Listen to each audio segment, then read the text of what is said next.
पिछले वाले वीडियो में मैंने आपको आदिकाल का कुछ बेसिक बताया था ना, और उसमें आपको आदिकाल कितने भागों में डिवाइड था इसके बारे में हम जानकारी दे चुके हैं आपको। ठीक है, और आज हम लोग आदिकाल की जो रचनाएं हैं, जो महत्वपूर्ण रचनाएं हैं और उनसे संबंधित जो क्वेश्चन आते हैं उनकी आज हम लोग बात करने वाले हैं। ठीक है, और पिछले वाला अगर आपको वीडियो नहीं देखने को मिला हो तो हमारे चैनल आयुष्मान भव पर जाकर, और उसमें प्ले लिस्ट बनी हुई है हिंदी के नाम से, और जाकर आप वहाँ पर विजिट कर सकते हैं और उस वीडियो को आराम से देख सकते हैं। बहुत महत्वपूर्ण है, बहुत अच्छी बेसिक जानकारी दी गई है उसमें। और ये आपका जो वीडियोज़ हैं वो SI, SSC GD, जो GIC में हिंदी में जो आने वाला है उसके लिए, सभी के लिए। ठीक है, टेट सुपर टेट की तो बेसिक होता ही होता है, उससे कोई दिक्कत नहीं आती है। ठीक है, तो हम लोग स्टार्ट करते हैं आज क्या आदिकाल की महत्वपूर्ण रचनाएं। ठीक है, और उसकी डिटेल बताएंगे, कुछ बहुत सारी अच्छी अच्छी जानकारियां बताएंगे। ठीक है, तो सभी जुड़ जाओ। ठीक है, चलिए स्टार्ट करते हैं। तो हम लोग स्टार्ट करते हैं आदिकाल की, कौन करेंगे, रचनाएं स्टार्ट करेंगे। तो रचनाओं में सबसे पहले जो नाम उभर के आता है वो किसका आता है, अमीर खुसरो का आता है। किसका आएगा, अमीर खुसरो का। ध्यान रखना, किसका आएगा, अमीर खुसरो का। तो अगर आपसे पूछे सबसे पहले कि अमीर खुसरो के बचपन का नाम क्या था, ठीक है, कभी कभी पूछ लेता है, कभी बहुत छोटी चीज़ पूछता है, कभी कभी बहुत हैवी पूछता है। ठीक है, तो सारी चीज़ पता होनी चाहिए। तो इनके जो बचपन का नाम था वो अबुल हसन यामुद्दीन था। क्या था, अबुल हसन, ये बचपन का नाम था। इनका जन्म यूपी में हुआ था। कहाँ हुआ था, यूपी में पटियाला में हुआ था। कहाँ हुआ था, सॉरी पटियाला नहीं, पटियाली। ठीक है, कहाँ हुआ था, पटियाली में हुआ था। ठीक है, पटियाला समझ के बहुत खुश हो रहे होंगे, पटियाला नहीं था। ठीक है, पटियाला पैक भी होता है। ठीक है, चले, तो ये कौन है, पटियाली में हुआ था। यूपी का हुआ, पटियाली में। ठीक है, अमीर खुसरो के गुरु का नाम पूछेगा आपका, किसका, गुरु के नाम। तो गुरु का नाम क्या था, हजरत मुजामुद्दीन औलिया। ठीक है, सॉरी निजामुद्दीन औलिया। क्या नाम था, हजरत निजामुद्दीन औलिया था इनके गुरु का नाम था। पूछ सकता है आपको, इंपॉर्टेंट रहेगा, ध्यान रखना। इनके पिता का नाम सैफुद्दीन था। ठीक है, ध्यान रखना है। और इनके बचपन का नाम आपको बता चुके हैं। ठीक है, अमीर खुसरो जो ना वो मुस्लिम कवि भी माने जाते हैं, और खड़ी बोली के, हिंदी खड़ी बोली के भी पहले क्या माने जाते हैं, कवि माने जाते हैं। कि खड़ी बोली को सबसे पहले लेकर आया कौन था, है ना, सबसे पहले रचनाएं खड़ी बोली में करी किसने थी। इसलिए क्योंकि सबसे पहले इन्होंने खड़ी बोला में क्या करी थी, रचनाएं की थी खड़ी बोली में, इसीलिए इनको क्या माना गया, खड़ी बोली के आविष्कारक भी माना जाता है। क्या माना जाता है, खड़ी बोली के आविष्कारक माना जाता है। किसको, अमीर खुसरो के। अमीर खुसरो के बचपन का नाम अबुल हसन यामुद्दीन था। गुरु का नाम क्या था, हजरत निजामुद्दीन औलिया था। ठीक है, और इनके पिता का नाम सैफुद्दीन था। ये क्या माने गए, मुस्लिम कवि माने गए, क्योंकि अमीर खुसरो से नाम से था। इनकी इन्होंने सबसे पहले क्या करा था, खड़ी बोली में लिखी थी। खड़ी बोली और फारसी दोनों में इन्होंने लिखा, लेकिन ज़्यादातर इनका जो क्या मिलता है, खड़ी बोली में देखने को मिलता है। इसलिए खड़ी बोली में इन्होंने सबसे पहले रचनाएं की थी, तो इसलिए खड़ी बोली का क्या माना जाता है, कवि माना जाता है, या प्रथम खड़ी बोली का प्रथम रचनाकार माना जाता है। या खड़ी बोली के हिंदी साहित्य का पहला रचनाकार कौन था, तो आप किन्हें बताओगे, अमीर खुसरो को बताओगे। आ गई होगी बात समझ में। ठीक है, ध्यान रखना है इसको। मुस्लिम कवि थे, फारसी और खड़ी बोली दोनों में करते थे। इनकी कुछ रचनाएं ऐसी मिली थी जिनमें जो रचना करते ना, तो उसकी जो पहला वाक्य हुआ करता था, ये फारसी में लिखा करते थे, और उसके बाद क्या लिखते थे, खड़ी बोली में लिखते थे। कुछ रचनाओं में इनका देखने को मिला है कि इनकी जो पहली रचनाएं थी उन्होंने पहला वाक्य खड़ी बोली में लिखा है, और बाकी कुछ वाक्य किस में लिखे हैं, फारसी में लिखे हैं। ठीक है, तो कुछ ऐसी रचनाएं इनकी देखने को मिलेंगी, बहुत इंपॉर्टेंट रहा, ध्यान रखना। लेकिन इनकी सबसे प्रसिद्ध चीजें जो रहती थी वो कौन है, मुकरियां। क्या बोलते हैं, मुकरियां। मुकरियां मतलब होती है पहलियां। क्या होती है, पहलियां। पहलियां जानते होंगे, पहली हम लोग 6, 7, 8 में पढ़ते हैं, पहलियां पढ़ते हैं। ठीक है, तो वो क्या कहलाती है, पहलियां। कोई एक स्टेटमेंट बोल देंगे और वो किसी एक के प्रति, यानी कि एक वाक्य के प्रति क्या होगा, कांस्टेंट होगा, तो उसे हम लोग क्या कहते हैं, पहलियां बोलते हैं। ठीक है, ध्यान रखना। इसकी सबसे इंपॉर्टेंट रचनाओं में अगर बात करेंगे अमीर खुसरो की, तो वो कौन रहती हैं, मुकरियां रहती हैं। हिंदी साहित्य के प्रथम खड़ी बोली के अगर रचनाकार पूछे जाएंगे तो अमीर खुसरो को बताओगे। ठीक है, यहां तक आपको बात समझ में आ गई होगी। ठीक है, आगे बढ़ते हैं। इनकी अन्य रचनाओं की बात करते हैं। क्या करते हैं, इनकी अन्य रचनाओं की बात करते हैं। तो इनकी अन्य रचनाओं में पहला कौन आएगा, तोहफा तुस सिगर। कौन आएगा, तोहफा तुस सिगर। इनकी ये रचना है, ध्यान रखना है, इंपॉर्टेंट रहेगी। इसके अलावा सबसे इंपॉर्टेंट कौन रहेगी, मुकरियां इनकी रहती हैं। ठीक है, दूसरा कौन आएगा, बाकिया और नाकिया। ठीक है, ध्यान रखना, ये रचना है आपकी। तुगलकनामा जो है वो भी किसकी है, अमीर खुसरो की है, इंपॉर्टेंट रहती है, ध्यान रखना। तुगलकनामा फारसी में इनकी लिखी हुई है, ध्यान रखना। ये किसकी लिखी गई है, किसमें, फारसी में, ध्यान रखना ये। ठीक है, नूह सिफर जो है वो किसमें, ये भी इनकी क्या है, रचना है। तो इनकी ये अन्य रचनाओं में आती हैं, लेकिन मोस्ट इंपोर्टेंट जो रहती है वो कौन रहती है आपकी, इनकी मुकरियां रहती हैं। कौन रहेंगे, मुकरियां। तो यहाँ तक कितने लोगों की बात समझ में आ गई होगी। ठीक है ना, आगे बात करते हैं। इनकी भाषा शैली आपको हम बता चुके हैं। इन्होंने फारसी में भी लिखा था, और किस में लिखा था, हिंदी में भी लिखा था। और हिंदी में किस में लिखा था इन्होंने, खड़ी बोली में। किसने लिखा था, खड़ी बोली। तो हिंदी साहित्य के खड़ी बोली के प्रथम रचनाकार अगर पूछेगा तो आप किसे बताओगे, अमीर खुसरो को बताओगे। जन्म कहाँ हुआ था, यूपी के कहाँ हुआ था, कहाँ हुआ था? पटियाली में हुआ था। कहाँ हुआ था? पटियाली में। ठीक है, ध्यान रखना। तो यहाँ तक बात समझ में आ गई होगी। अगले रचनाकार देखते हैं हम लोग, कौन है आपके? स्वयंभू। इनकी रचना का नाम क्या है? पामचर्यो। यहाँ पर आपका, हम पिछले वाले वीडियो में वैसे इनका नाम बता चुके हैं, सरहप्पा बताए थे आपको ना। इनकी रचना कौन है? दोहा कोश। इन दोनों में बड़ा कंफ्यूज रहते हैं। ठीक है, कुछ लोग पूछेंगे हिंदी की प्रथम रचना या प्रथम कवि, हिंदी साहित्य के प्रथम कवि कौन थे? तो कहीं कहीं सरहप्पा लिखा होता है, कहीं कहीं क्या होता है? स्वयंभू लिखा होता है। इसके अभी हम आगे जाकर इसी की जानकारी आपको देखेंगे कि स्वयंभू को किसने कहा था हिंदी का पहला कवि, है ना, या फिर सरहप्पा को किसने कहा था हिंदी का पहला कवि। ठीक है, अलग अलग लोगों ने इनको अलग अलग बताया गया है। लेकिन अगर आपको नॉर्मली वे में पूछता कि हिंदी के पहले कवि कौन माने गए हैं, तो वो कौन माने गए हैं? सरहप्पा माने गए हैं। अगर किसी का नाम लेके नहीं पूछता है तो आप ध्यान रखना हमेशा कि कौन है? सरहप्पा है। किसी किताबों में अगर आपको लिखा मिलता है स्वयंभू तो वो गलत माना जाता है। लेकिन इनकी रचना कौन थी? पहले दोहा कोश। और ये सिद्ध साहित्य के थे। आदिकाल के 3 भाग बताए थे हमने पिछली वाली वीडियो में। तो कौन कौन सा था? पहला सिद्ध साहित्य था, दूसरी कौन था? नाथ शास्त्र, और एक और थे कौन? रासो शास्त्र। ठीक है, तो ध्यान रखना, ये हमने आपको बताया था। तो आपको ये बात बिल्कुल समझ में आ गई होगी। तो अगर नॉर्मल वे में पूछता है कि हिंदी के प्रथम कवि कौन है, तो आप इन्हीं को बताओगे। किसको बताओगे? हिंदी के प्रथम कवि। स्वयंभू किसने प्रथम कवि बताया हिंदी का, वो अभी हम आगे जाके चर्चाएं करेंगे कि किसने किन किन को बताया है। बहुत इंपॉर्टेंट जानकारी मिलेगी, आप ध्यान रखना ये। ठीक है, चलिए आगे बढ़ते हैं। अगला आते हैं विद्यापति। मोस्ट इंपॉर्टेंट रहते हैं ये भी। विद्यापति की हम लोग बात करते हैं तो विद्यापति जो हैं इनको मैथिली, क्योंकि इन्होंने रचनाएं जो अपनी कही ना वो मैथिली में ज़्यादा करी थी। कौन सी भाषा में की थी इन्होंने सबसे ज़्यादा रचना किस में करी थी? मैथिली में की थी। किस में की थी? मैथिली। अब ये मैथिली इसलिए ना मैथिल का कोकिला कहा जाता है। क्या कहता है? मैथिल भाषा का क्या रहता है? कोकिला कहा जाता है। ध्यान रखना। इनका गुरु का नाम अगर पूछता है, गुरु के नाम बहुत पूछता है, तो पंडित हरि मिश्र था। क्या था? पंडित हरि मिश्र था। इनके पिता का नाम पूछेगा तो कौन था? गणपति ठाकुर। कौन था? गणपति ठाकुर था। ध्यान रखना, क्या था इनके पिता का नाम? गणपति ठाकुर था। ठीक है, मैथिली कोकिल के नाम से जाने जाते थे। ध्यान रखना है, बहुत अच्छी रचनाएं उन्होंने लिखी थी विद्यापति ने। और विद्यापति की अगर हम बात करें तो इसमें रचना इनकी पहली आती है कौन? पदावली। कौन आएगी? पदावली। ये पदावली रचना जो है इन्होंने किस भाषा में लिखी थी? मैथिली भाषा में। ठीक है, कीर्तिलता जो उन्होंने लिखी थी वो किस में लिखी? आभट्ट भाषा में लिखी थी। ध्यान रखना है आपको। कीर्तिलता की अगर हम बात करें तो इन्होंने किस में लिखी थी?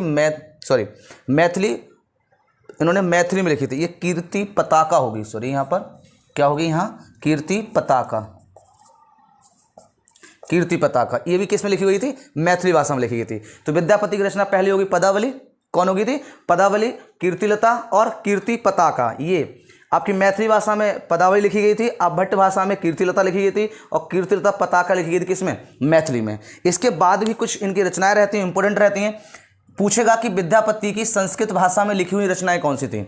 विद्यापति की संस्कृत भाषा में लिखी हुई रचनाएं कौन सी थी? आपको ये आराम से पूछा जाएगा, तो आप आराम से बता सकते हैं अगर आपको जानकारी होगी तब। अब नहीं है तो फिर आप उसको नहीं बता सकते हैं। तो समझिए कौन कौन सी हैं। पहली है पुरुष परीक्षा। कौन सी है? पुरुष परीक्षा। ये पुरुष परीक्षा जो विद्यापति की है और किस भाषा में लिखी गई है? तो आप कहोगे संस्कृत में लिखी गई है। लिखनावली, जो लिखनावली है ये रचना है इनकी किसकी? विद्यापति की, और ये किस भाषा में लिखी गई है? तो आप कहोगे संस्कृत भाषा में लिखी गई है। ध्यान रखना है। विभाग सार है वो क्या है? विभाग सार, ये भी क्या है आपकी? इनकी रचना है किनकी? विद्यापति की, और ये किस में लिखी गई है? तो आप किस में बताएंगे? आराम से संस्कृत भाषा में लिखी गई है। गंगा वाक्यवली विद्यापति की रचना है, और ये किस में लिखी गई है? संस्कृत में। इन्होंने संस्कृत में बहुत सारी रचनाएं की थी, लेकिन जो मेन रहती हैं, बहुत इंपॉर्टेंट रहती हैं, ये आपकी रहेंगी। ध्यान रखना है। तो ये संस्कृत भाषा में लिखी हुई कौन है? विद्यापति की रचना है। विद्यापति जो है किस भाषा के कवि माने जाते हैं? तो मैथिली के, इसलिए इन्हें मैथिल का कोकिला कहा जाता है, या मैथिली का कोकिला कहा जाता है। ठीक है, ध्यान रखना। इनकी रचना पदावली मैथिली में है, कीर्तिलता आभट्ट में है, और कीर्तिलता पताका किसमें? ये भी मैथिली में है। इनके गुरु का नाम पंडित हरि मिश्र क्या है? पंडित हरि मिश्र है। इनके पिता का नाम क्या है? गणपति ठाकुर है। क्या है? गणपति ठाकुर। इतनी बात आप लोगों को समझ में आ गई होगी। ये आपकी विद्यापति की क्या है? रचनाएं हैं। बोलो यस या नो, समझ में आया होगा। चलिए आगे बढ़ते हैं, अगली बात करते हैं। इनकी अगली रचना है कौन? गार्स दा तासी। ये रचना है, ध्यान रखना, सॉरी रचनाकार है ये, और इनकी रचना जो है वो कौन सी है? इस्तवार दा लिटरेचर। क्या है? इस्तवार दा लिटरेचर। किसकी? गार्सा दा तासी की। गार्सा दा तासी की। कौन सी रचना है गार्सा दा तासी की? इस्तवार दा लिटरेचर। ये रचना है। क्या है? ये रचना है, और ये कौन है? रचनाकार है। ये कौन है? रचनाकार है। ठीक है, इन्होंने लिखी थी। किसने? गार्सा दा तासी की। अगर पूछेगा कि इस्तवार दा लिटरेचर किसकी रचना है, तो आप किसकी बताएंगे? गार्सा दा 87 की है। शिव सिंह सैगर की जो रचना है वो शिव सिंह सरोज है। शिव सिंह सरोज इन्हीं के नाम पर है, जल्दी पकड़ में आ जाती है। तो शिव सिंह सरोज किसकी रचना है? शिव सिंह सरोज किसकी रचना है? तो शिव सिंह सैगर की है। मिश्र बंधु की रचना कौन सी है? मिश्र बंधु विनोद है ना, मिश्र बंधु विनोद है। मिश्र बंधु क्या है? विनोद है। किसकी? मिश्र बंधु। मिश्र बंधु कहा किसे जाता है? मेन चीज ध्यान रखना, इसमें 3 लोग थे। कितने लोग थे? 3 लोग थे मिश्र बंधु में। श्याम बिहारी, ठीक है, गणेश और सुखदेव मिश्र। श्याम बिहारी, गणेश और सुखदेव मिश्र थे। किसे? इन्हीं तीनों को क्या बोला जाता है? मिश्र बंधु। पूछ ले कि निम्न में से मिश्र बंधु कौन कहे जाते हैं, तो आप किन्हें बताओगे? श्याम बिहारी, गणेश और सुखदेव मिश्र कहा जाता है।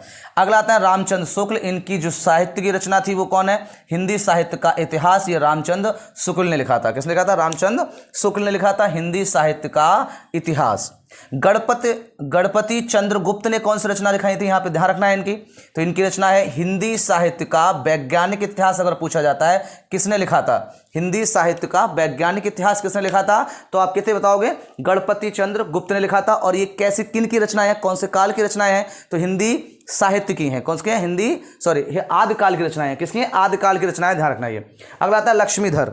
लक्ष्मीधर की जो रचना है वो कौन सी है? लक्ष्मीधर की रचना जो है वो प्राकृतिक पैगलम है। ठीक है, क्या है? पैगलम है, प्राकृतिक पैगलम है। ठीक है, ये रचना है। तो ये आदिकाल के प्रमुख कवि रहे, उनकी रचनाएं रहीं। ठीक है, ध्यान रखना आपको। आदिकाल की रचनाओं में सबसे पहले नंबर पे आते हैं कौन? अमीर खुसरो, जिनके गुरु का नाम क्या था? हजरत निजामुद्दीन औलिया था।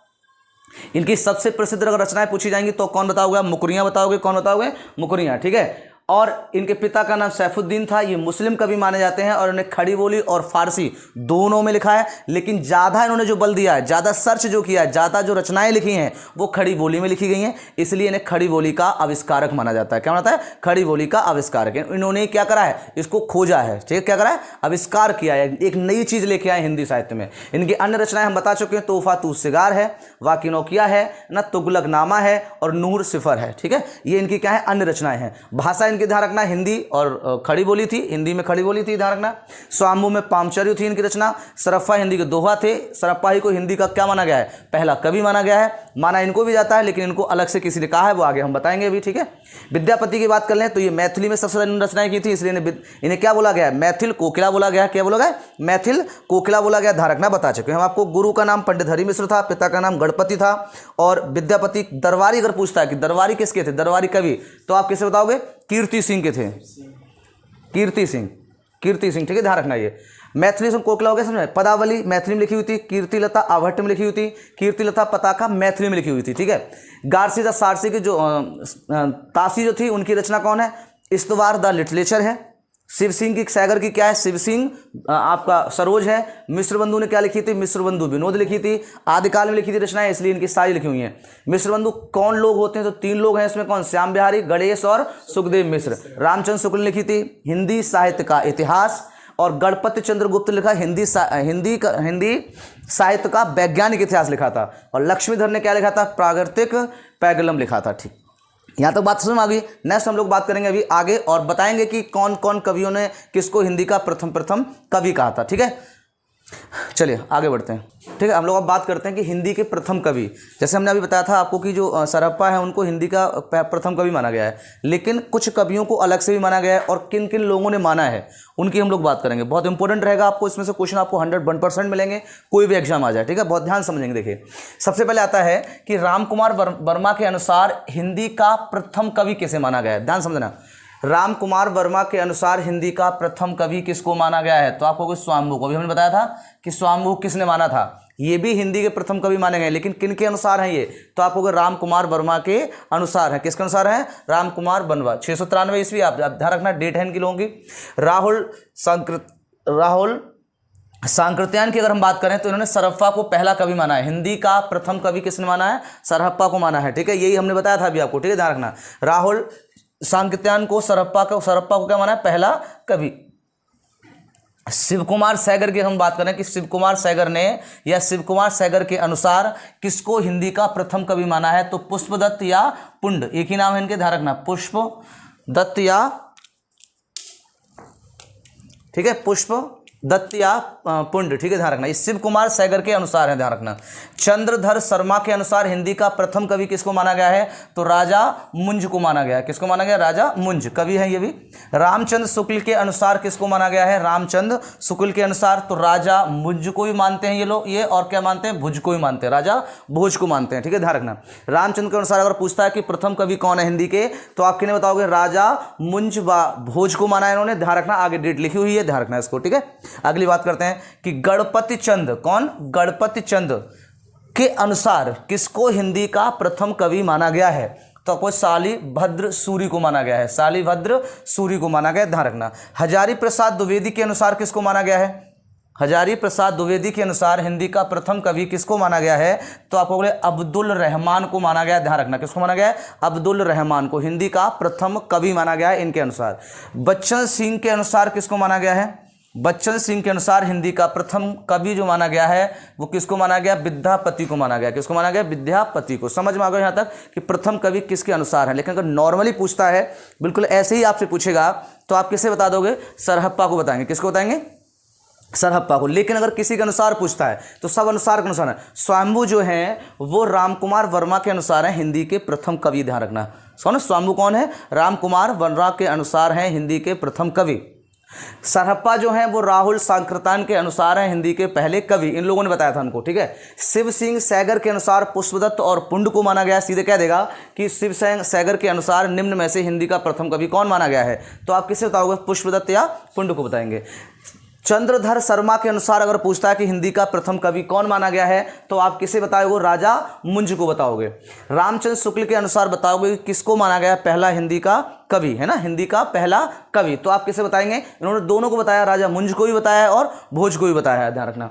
गणपति चंद्र के अनुसार अगर पूछता है कि हिंदी का पहला कवि कौन माना गया है, तो शालिभद्र सूरी को माना गया है, ये ध्यान रखना। आपसे डायरेक्ट पूछेगा, बिल्कुल 100% आपको क्वेश्चन मिलते हैं इनमें से, ठीक है। हजारी प्रसाद द्विवेदी के अनुसार पूछेगा कि हिंदी का प्रथम कवि कौन माना गया है निम्न में से, तो आप कहाँ लगाएंगे? अब्दुल रहमान पर टिक लगाएंगे, ठीक है। बच्चन सिंह के अनुसार अगर पूछेगा कि हिंदी का प्रथम कवि कौन है, तो आप किसे बताएंगे? विद्यापति को बताएंगे। इन्हीं विद्यापति को क्या बोलते हैं? हिंदी वो मैथिली का कोकिला बोलते हैं ना। पदावली, कीर्तिलता, कीर्ति पताका, है ना, पुरुष्म, जो हमने बताई संस्कृत में रचनाएं थी, ठीक है। तो ध्यान रखना ये विद्यापति है। तो यहाँ से आपको ये याद रखना है कि हिंदी के प्रथम कवि कहने वाले कौन कौन लोग थे और किन की को इन्होंने बताया है, ठीक है।